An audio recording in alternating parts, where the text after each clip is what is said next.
Господи Ісусе Христе, Сине Божий, помилуй меня грешного.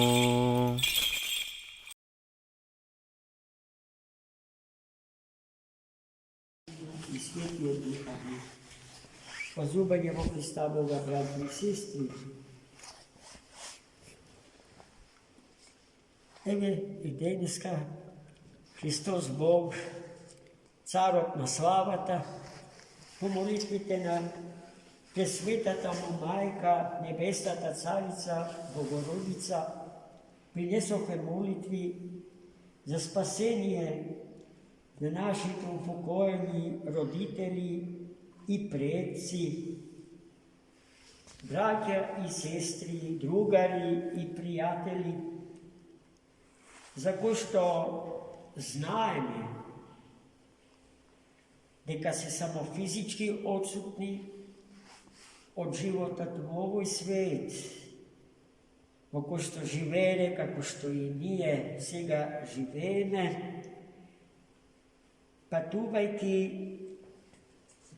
низ просторот и времето на овој свети век, како што и ние сега патуваме, и водејќи агон, духовна борба за своето овечнување, таму каде што сега се тие, таму каде што и ние ќе отидем.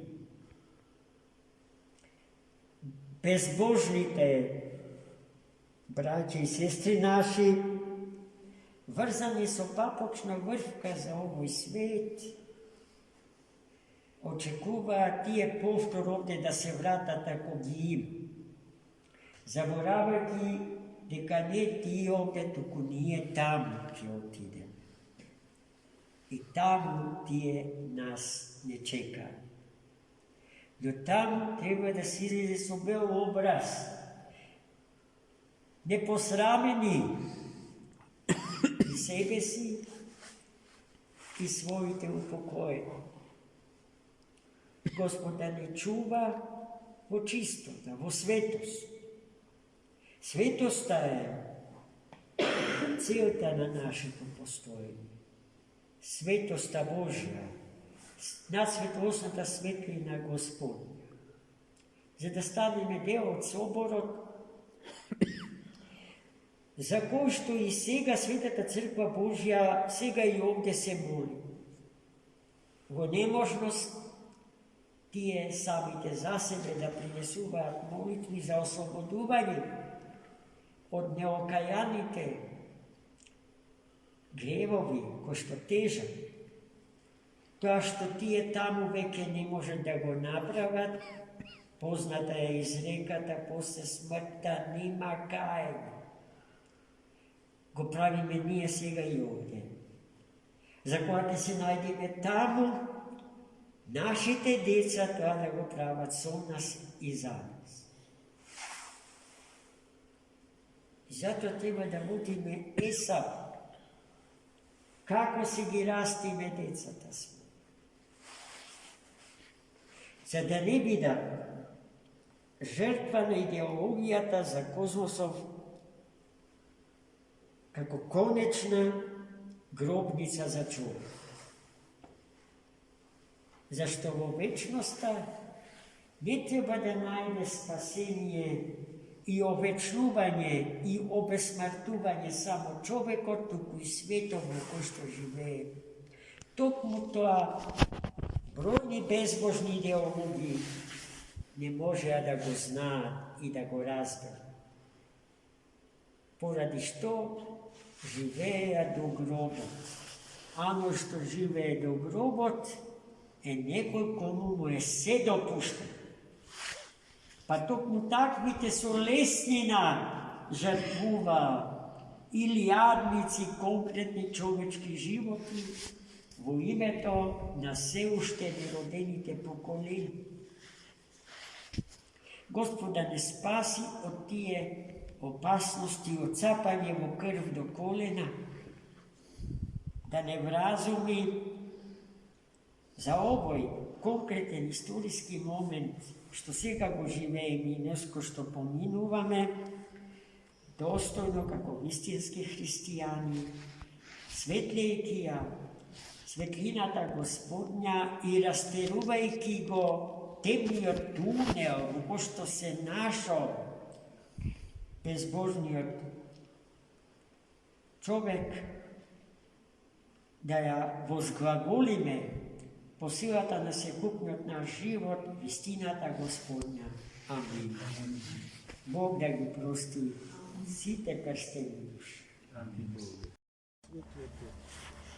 Возлюбени браќи и сестри, особено со она што пред малку го кажа во нашата беседа, и сега можам да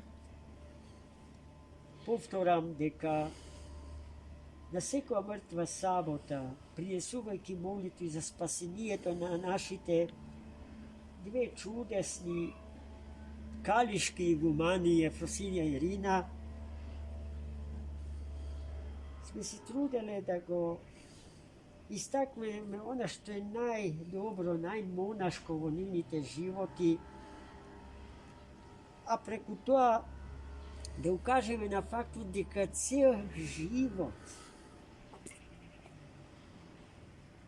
живееа Богу да се посветат и нам добро да ни послужат. Еве сега, од денот на нивното упокојување до ден денешен, ние пак се стекнуваме со можност да им возвратиме, бидејќи нема безгрешни луѓе, а само еден Бог целосно ги познава нашите животи. Го молиме се милостивиот и се добриот Бог наш, да им ги прости сите согрешенија, направени со знаење и со незнаење, свесно и несвесно, намерно и ненамерно, и да ги всели Господ во царството свое, за оттаму да не престанат да ни подаваат рака, да ни помагаат нас и на нашите идни поколенија. Бог да ги прости,